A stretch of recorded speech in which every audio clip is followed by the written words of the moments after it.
Está con nosotros vía Zoom nuestro primer invitado, Henry Cucalón, ministro de Gobierno. Buenos días, ministro. Le saluda Juan Javier Benedetti. Cuéntenos, tengo entendido que usted está en Esmeraldas. Cuéntenos, está en Quito. Cuéntenos acerca de las últimas novedades de Esmeraldas. Buenos días, Juan Javier. Buenos días con todos, Pocho, amigos de Radio Centro. El día de ayer, el presidente de la República y parte importante de su gabinete en el área social, educativa, de defensa y de obras públicas, acudimos a la provincia de Esmeraldas, que está golpeada por el azote invernal, para coordinar todo el accionar del Estado para la ayuda a los damnificados. Eso es importante tenerlo de relieve, así como reuniones de trabajo con todas las autoridades, desde la prefectura de Esmeraldas, como los alcaldes de Esmeraldas, de Atacames, la alcaldesa de Muisne, por ejemplo, para todo lo que es el seguimiento de la ayuda que tiene que ir de todos los ministerios, etcétera, y también coordinar acciones gracias al apoyo multitudinario y solidario por parte de ciudadanos a lo largo y ancho de la República, a lo largo y ancho del Ecuador. Asimismo, el presidente de la República, para hacer el debido seguimiento, regresará el día sábado a la provincia de Esmeraldas. Vamos a la parte política, ministro. El presidente declinó ser candidato porque considera que es más útil sirviendo a los ciudadanos. ¿Es así, ministro?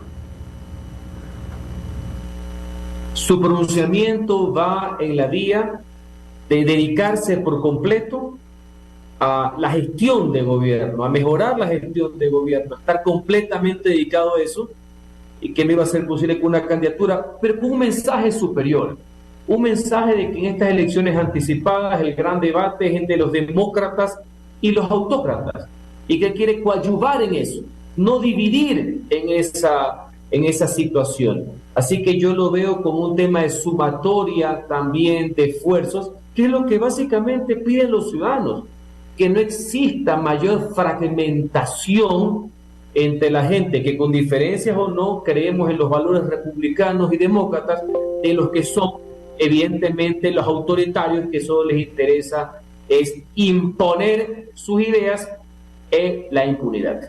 Señor ministro, tras la negativa del presidente, ¿quién va a ser el candidato del gobierno o tienen pensado apoyar a alguien de otra tienda política? Tengo entendido que el movimiento Creo a las 10 hará un pronunciamiento.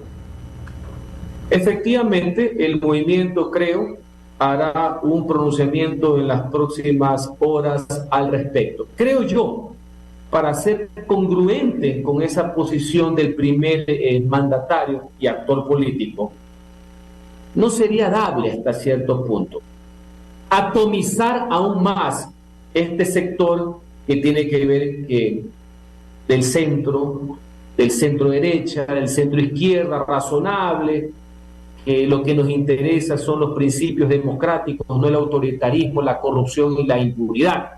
Sería bueno que se pueda sumar en esa línea, más allá que eso no se decreta, eso se construye con muchísimo diálogo. Pero en todo caso, el transcurso de la mañana va a haber un pronunciamiento. En mi criterio, debe haber un absoluto ejercicio de racionalidad por encima de la vanidad. Henry, buenos días, ministro de Gobierno. Henry Cucalón está conversando con nosotros. Ministro, pues también amigo, así que por eso hay un poco la confianza del diálogo. Henry, buenos días. Vas de candidato porque más allá de tu criterio, que es muy valioso, sin embargo, los actores políticos tienen que tomar decisiones y definiciones. Y la organización Creo es una organización que está dentro de este escenario político.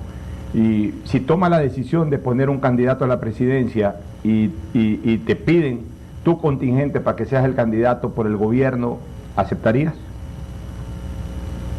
Candidato por las tesis democráticas sería siempre importante, más allá que eso se debe construir. Yo agradezco y valoro las manifestaciones de apoyo de personas que creen que inclusive dentro de este sector oficialista o sumado a otros, yo podría ser un contingente en esta lucha democrática. Pero al mismo tiempo considero que hay que ser consecuentes con lo manifestado por el presidente de la República el día viernes. ¿Queremos dividir aún más? ¿Queremos atomizar o queremos aunar esfuerzos? Queremos grandes convergencias. Este es un tema de imponer para currículum, este es un tema, reitero, de racionalidad o de vanidad o de grandes intereses de la nación que están en juego.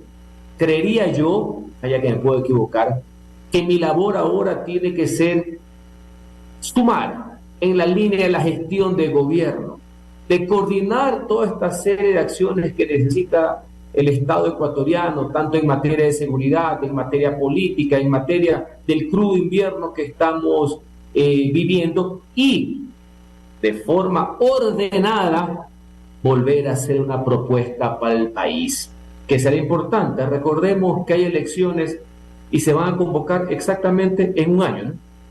En un año estaremos hablando exactamente lo mismo. Así que sepan que conmigo pueden contar. Creo que este es un momento distinto para el gobierno, para las personas que creemos en esta línea, y yo soy absolutamente congruente porque lo creo y lo apoyo con lo manifestado por el presidente de la República el viernes pasado. O sea, por tu respuesta, Henry, no hay que pensar mucho para analizar tu respuesta de que no te gustaría ser en este momento candidato a la presidencia de la República, y no solamente eso, sino que consideras de que creo no debería de presentar candidato a la presidencia, para no atomizar como tú lo has señalado. Sin embargo, vamos un poco a la profundidad política. Si bien es cierto, ustedes no presentarían candidato a la presidencia de la República, podría darse el riesgo de que en el debate de la campaña se golpee al gobierno y no haya un defensor del gobierno, aunque también viene la otra tesis: si ya el gobierno no participa, se van a disparar entre ellos mismos y posiblemente hasta se olviden de la existencia del gobierno. Ese es un punto, pero el otro sí es gravitante, Henry. El gobierno, si no pone ningún candidato, aunque no gane, pero no pone ningún candidato, corre el riesgo de reducir a la mínima expresión su delegación legislativa para el año y pico que falta. Porque tú y yo sabemos perfectamente que la carrera legislativa va de la mano con la presidencial. En la medida en que sea más fuerte el candidato presidencial, es mayor la posibilidad de obtener un grupo importante de legisladores, o contrario, un censum. Cuando no existe o no hay fuerza en el candidato presidencial, se puede reducir a una mínima expresión o prácticamente a cero la posibilidad de tener legisladores. En ese sentido, entonces, tendrían que recurrir al Chapulín Colorado el próximo año y medio que falta de gobierno, cuando haya que defender al gobierno del presidente Lasso en la Asamblea. Las críticas siempre bienvenidas, son sanas, dables en democracia, ayudan a rectificar, a mejorar. Golpear, creo que ya cierto sector de la oposición sabe bien qué es lo que le pasa cuando intentan golpear, y peor, cuando intentan golpear en las canillas. O sea, este no es un gobierno que está dormido, tenganlo claro, ¿no? Ese es parte del problema que ha tenido cierta oposición, la permanente forma de subestimar a sus rivales, en este caso al presidente Guillermo Lasso. Hoy presidente, después de X tiempo, expresidente de la República. Eso en cuanto al tema. Desde cualquier instancia, sea desde el gobierno, sea como ciudadanos, siempre estaremos para enfrentar ese tipo de acusaciones malsanas. Críticas bienvenidas, nada es perfecto, ¿ya? Pero ahora con estas lógicas invertidas, que los corruptos hablan de corrupción, los vagos hablan de vagancia, los que no han hecho nada hablan de ineficacia y los cobardes hablan de valentía, pues estaremos personas prestos a darles la cara y dar frente. Eso en cuanto a lo conceptual. En cuanto al tema electoral, insisto, habrá que esperar cuál es el pronunciamiento de Creo. Yo en este caso hablo con ministro de gobierno, tengo una coordinación evidentemente, pero yo veo las cosas un poco más amplias e inclusive de forma más disruptiva hasta cierto punto. Para mí, ahorita, más allá de cálculos, insisto, vanidades, yo creo que debe ser reemplazada por la racionalidad. Hoy día nuestra meta, mi meta, la del presidente de la República, es hacer la mejor gestión de gobierno en estos 6 meses. Esa es la mejor forma de hacer política, de servir a los más necesitados, al interés general, chocar contra quienes tienen defensa de los intereses particulares inconfesables, básicamente corruptos e impunes en algunos casos. Ya las estrategias electorales, los dirigentes del partido lo podrán decir. Lo que sí te puedo manifestar es que en esta línea de renunciamiento, de aporte, por así decir, tiene que haber una mínima congruencia y consecuencia con lo manifestado por el presidente de la República el día viernes. Porque más allá que mucha gente quiera asusar hasta cierto punto, otros experimentar, otros irse a la aventura. Yo soy una persona que la gente me conoce como seria, firme y decidida. Yo no estoy para aventuras alguna. Más allá de ganar o perder, yo creo en la batalla de las ideas, en la fuerza conceptual, en la decisión. Hay otros que se ponen ahí para poner el currículum, para ver qué es lo que pasa. Otros lo ponen como locomotora para que no les cueste la campaña y ver cuántos diputados sacan para seguir en el mangoneo infinito al cual se han dedicado en los últimos años de su vida. Nosotros no estamos preocupados por eso. Nuestra preocupación son los ciudadanos, tener una propuesta, ¿me explico? Eso se construye y ya habrá momento también de volver a presentarnos. Eso no tenga la menor duda, Pocho. Ministro, buenos días, bienvenido a Punto de Orden. María Sol Pons le saluda.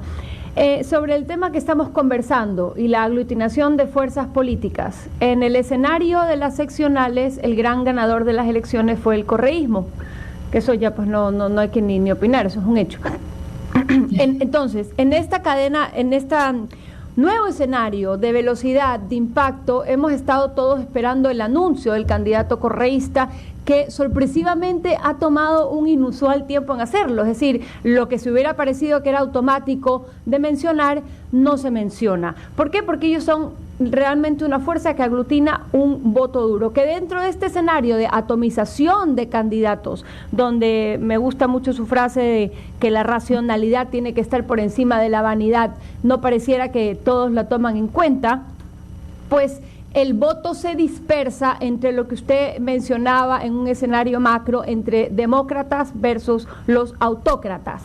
¿Cree usted que habrá la posibilidad hasta el 13 de junio de que ciertas personas reculen, ciertos candidatos reculen y no entremos a las elecciones con 10 candidatos como lo mencionábamos al inicio del programa, sino quizás con 5 o 6 y que de esa manera se pueda concentrar la votación popular? ¿Cuál es su visión ante esto y qué significa que eso no ocurra en el escenario legislativo? Sería loable, sería lo deseable. Esa creo que es la aspiración, que si usted eso lo suma con el legítimo pensar de una parte importante del pueblo ecuatoriano, que está absolutamente decepcionado, más allá de las críticas que siempre existen contra todos los parlamentos y congresos, aquí y en todas partes del mundo, propios de un órgano colectivo. Pero lo que pasó en la última legislatura no tiene nombre. A todas luces, el peor congreso del retorno de la democracia, con honradas excepciones que confirman la regla. Y lo peor es que parece ser que los dueños de los partidos van a mandar a los mismos cromos, parecería, ¿no? O sea, encima orgullosos, con carteles, por así decir. Entonces, hay que interpretar ese sentimiento ciudadano, hay que respetarlo, hay que valorarlo. En esa línea creo yo que debería manejarse como grandes tendencias. Por eso es que no quisiera, en mi caso particular, más allá de la elección de presidente, yo no quisiera abonar en esa dispersión y peor de último momento. Reafirmo, quiero ser consecuente porque por algo lo hemos construido junto así con el presidente. Ese concepto, que es más allá que un discurso, esa propuesta de unidad, no de mayor dispersión, no solamente con un grupo político que tiene perfecto derecho a participar, ganar y perder elecciones, pero cuyas tesis ya las conocemos, ¿no? Y los anuncios del expresidente Correa que pasan es de amenaza y media. Todos los tweets, todo es amenaza, persecución.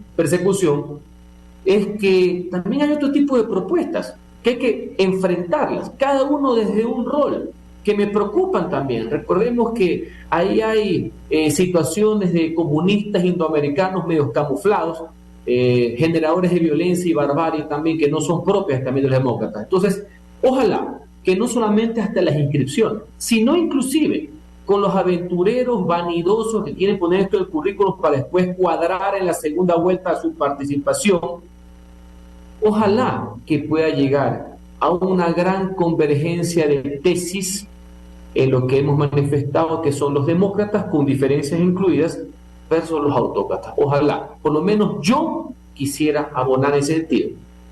Usted mencionaba la persecución y las amenazas de los tweets de Rafael Correa. ¿Cuál es su visión? Para los que se la creen, valga la aclaración. Pero evidentemente ese no es un discurso proactivo, ¿no? En vez de madurar con los años, pues es un tema ya inmanejable. Pero a lo que voy es que tienen perfecto derecho a participar y presentar sus propuestas. Si se demoran o no, cada organización política tiene derecho a ver cuál es su mejor posición. Yo no voy a analizar eso ahí, pero es claro cuáles son las agendas. Así que es importante sumar esfuerzos en esa línea. Al estilo de las amenazas, de los tweets, del contenido, de las acciones de Rafael Correa desde sus redes, porque pues no puede venir al país.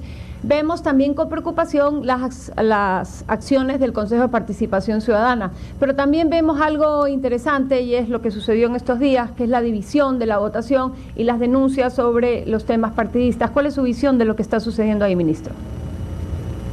No le entendí la última parte, disculpe, ¿división partidista de qué? Las alusiones dentro del Consejo de Participación Ciudadana de que las decisiones allí tienen esas tendencias partidistas, que de hecho existe una denuncia. Ahí nos engañemos, ahí son actores políticos, más allá del respeto que merecen en lo personal cada uno de los consejeros. Esos son dirigentes partidistas que se camuflan de ciudadanos, no nos engañemos. Una agenda directa, porque eso no nació de oficio, eso es una orden que le dan, de que quieran reemplazar al Congreso. De quieren reemplazar al Congreso fiscalizando. Están más perdidos que el hijo del Limber. No han leído la Constitución. Consejo de Participación Ciudadana, aparte de estar titiriteando, por así decir, designando autoridades, que es lo que le fascina y por los cuales el pueblo ecuatoriano los conoce de hace 12 años, prácticamente, es fomentar la participación ciudadana, lo cual les parece dable. Verurías, todo eso es correcto, yo lo conozco porque yo tengo años en la función pública y he sido sometido a eso.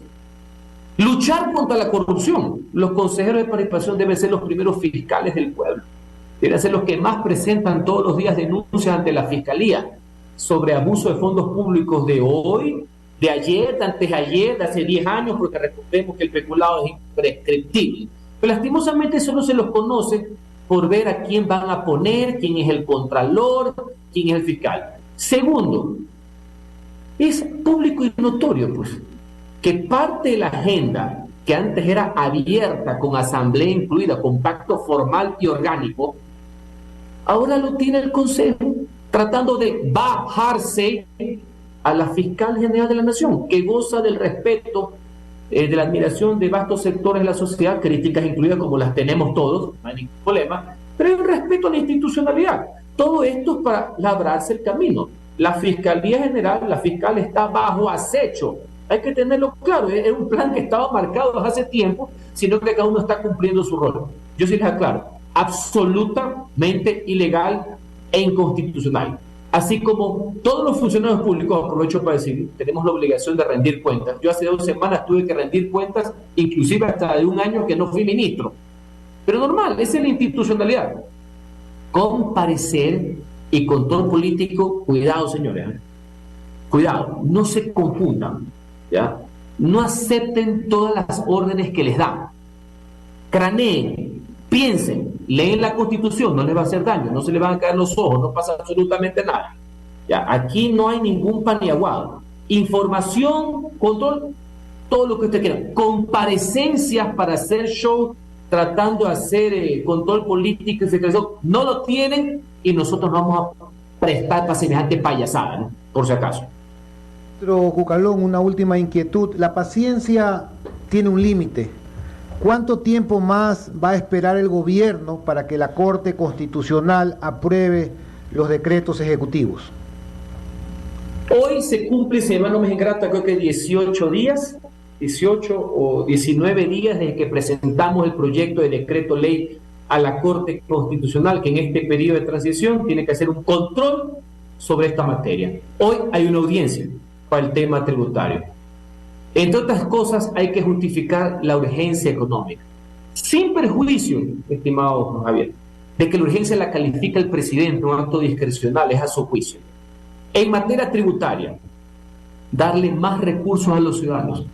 En la práctica bajar los impuestos, porque pueden deducir más, y eso es más billete en el bolsillo de los ecuatorianos, siempre será urgente. Esa es la urgencia.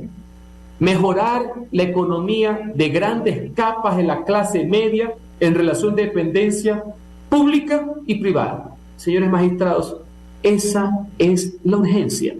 Verdad de perogrullo. Así que ojalá que hoy día que se cumpla con esta audiencia, dentro de los 30 días, por hacer una analogía barata, que no cabe en el sector público, pero cuando era el Congreso son 30 días en la Ley Económica Urgente, ojalá que fallen y fallen rápido, para que a partir de julio los ciudadanos puedan ver una mejora en sus ingresos producto del tema de las deducciones, porque eso sería de efecto inmediato. Ojalá que se pongan del lado de los ciudadanos, que hagan control jurídico, me parece muy bien. Tiene que haber siempre en un Estado de Derecho un contrapeso. Y por las mismas, esta misma semana, el tema de la ley de inversiones y zona franca, que es una aliada a la inversión, y siempre urgente, porque la generación de empleo, el fomento a la producción, el fomento al ingreso de divisas y mover el aparato económico, siempre va a ser urgente en países en crisis como los nuestros. Una vez que se han solventado esos dos procesos, esos dos proyectos, el Gobierno Nacional enviará otros más. Queremos impregnar de dinamismo estos meses de gestión, porque eso es lo que quieren los ciudadanos. Tenemos que despedir al ministro Cucalón, ya que tiene otra reunión periodística. Al despedirlo... No siga, maestro, todavía tenemos un poquito más. De él entonces, Pochito. Ya, le voy a hacer una última pregunta, ministro. Hágale, Pocho. Le voy a hacer una última pregunta. A ver, el gobierno, cuando llegó al poder, el señor Guillermo Lasso, llegó para 4 años. Por tanto, dentro de esa planificación, digamos que trabajó los 2 primeros años para luego, en los 2 últimos, expresar ese trabajo en las calles. Pero resulta, Henry, que el gobierno va a culminar su trabajo ejecutivo en 4 o 5 meses y la mayor parte de lo planificado para la calle no se pudo realizar. Eso ya es indiscutible. Las autopistas, las carreteras y tantas otras cosas más quedarán simplemente para buenas intenciones, pero ya no se puede hacer en 2 años nada de eso. Entonces hay que resumir en 3 o en 4 cosas lo que sí se puede hacer en 4 o 5 meses, Henry. Hay que resumirlas. Yo quisiera que tú nos digas, a nombre del gobierno nacional, 3 o 4 cosas puntuales que el gobierno va a desarrollar o ha comenzado a desarrollar desde ahora hasta noviembre, más allá de los temas de la crisis que se pueda venir por el fenómeno del Niño. Pues sí quisiéramos saber en temas de seguridad, obra pública y alguna otra cosa más, qué piensa hacer el gobierno. Inclusive me gustaría saber sobre el tema de impuestos de salida de capitales, que lo había planificado para que en 4 años desaparezca, ahora que le queda al gobierno 4 o 5 meses, si va a acelerar un poco más la disminución, la reducción o la eliminación de este impuesto. A ver, por partes, porque me has tirado una metralleta de cosas, pero todas muy importantes, Pocho. Más allá de que hoy día se tiene 2 años y se tiene 6 meses más, y los pitonizos del desastre decían que se caía en diciembre del 2021, que era la conjura inicial. Cada día después de eso ha sido prácticamente una ganancia en esta jungla política, me explico, de permanente intento de derrocamiento, porque eso también quedará ante la historia. Por si acaso, nomás, para contar la historia completa. Para los que saben qué es gobernar y lo difícil que es, saben que la gran parte de las obras no se dan en el primer año, porque son obras de arrastre, sino a partir del segundo y del tercero, porque así es la realidad, pues no la realidad del WhatsApp, ni la de la tarima, de la seriedad y del ejercicio de racionalidad política. Entonces, para los que tienen la narrativa de ni una sola obra, que esa fue la que impregnaron, y a lo mejor el gobierno tuvo que ser más agresivo en contrastar eso, por lo menos yo en estos casi 4 meses no me la dejo ver. No solamente que continuamos con un vasto plan en materia, por ejemplo, de vivienda, 3.900 viviendas gratuitas, por si acaso, no entregadas, con todo inclusive amobladas. Este día jueves vamos a estar en Guaranda, entregando una unidad educativa modelo, que va a servir para muchísimos habitantes del sector, por citar un ejemplo. Entonces, el tema de las obras continúa. Tú me pones obras paradigmáticas, todo es paradigmático. Hoy día, por ejemplo, se gradúan y se incorporan a filas policiales 1.000 nuevos elementos técnicos, especialistas en la lucha contra el crimen organizado. El día viernes en Guayaquil, 2.000 elementos más policiales para luchar contra las calles. Dentro del gran plan que hasta este mismo año haya 10.000 nuevos efectivos. En el mes de agosto, a más tardar, llegan las tanquetas especiales con que se va a buscar a los criminales. Ya van a ver, esto va a aparecer prácticamente en las guerras de la galaxia. En agosto lleva esa maquinaria. Todo el ejército ecuatoriano tiene fusiles nuevos. Y le puedo hacer muchísimas cosas en materia de seguridad. Unas que son tangibles, que son de equipamiento, otras que son de política. Ahora que estuve, de política pública me refiero, ahora que estuve en Esmeralda el día de ayer, tuve la oportunidad de saludar, reconocer y felicitar al general Le Boyer, que ha impuesto orden en una provincia lamentablemente golpeada, no solamente con los temas climáticos, sino con el terrorismo que impera allá, lamentablemente. Hay muchísimas cosas en esa línea. Tienes bien en señalar que el tema de las concesiones, por ejemplo, un gran tema que a nosotros siempre nos ha interesado, por lo menos dejarlo entrupado, el tema de la gran obra paraguaya es el país, que es lo del quinto puente. Pero obras te puedo decir y relatar, me cansaría toda la mañana de decírtelo, pero también de implementar una serie de decisiones en materia económica, en materia de políticas públicas, resaltar muchas cosas que se han hecho también, que a veces entre tanto tema no se le ha querido parar bola. Mire lo que sucedió hace 2 semanas, el canje de deuda por conservación, más de $1.000 millones de ahorro de deuda externa contra el fomento al medio ambiente, cuando otros dijeron que no iban a explotar el Yasuní si es que le pagaban el billete, ni nunca se lo pagaron y lo terminaron explotando, valga la aclaración. Entonces, te puedo decir 1.000.000 cosas, pero básicamente hay que enfocarse en seguridad ciudadana, tanto en la política pública, que tener claro la lucha frontal contra el crimen organizado y el narcotráfico. No solamente la delincuencia común, como dicen algunos politiqueros, que les falta pantalones para decir la verdad en el país y no afrontar los graves temas, ¿ya?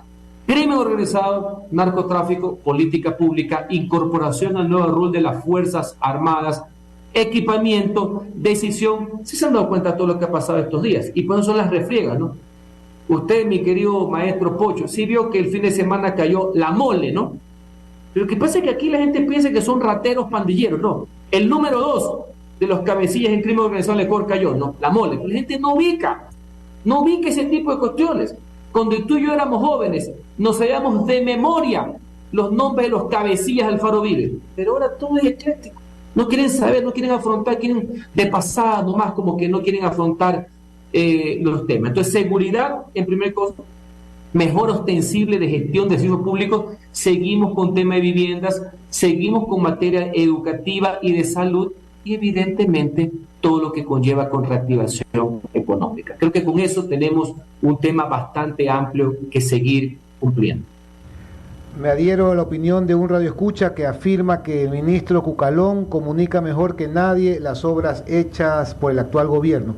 Al despedirlo, señor ministro, felicitarlo anticipadamente, ya que el 8 de junio subirá al 5º piso, cumple 50 años el señor ministro, toda una carrera política por delante, ministro.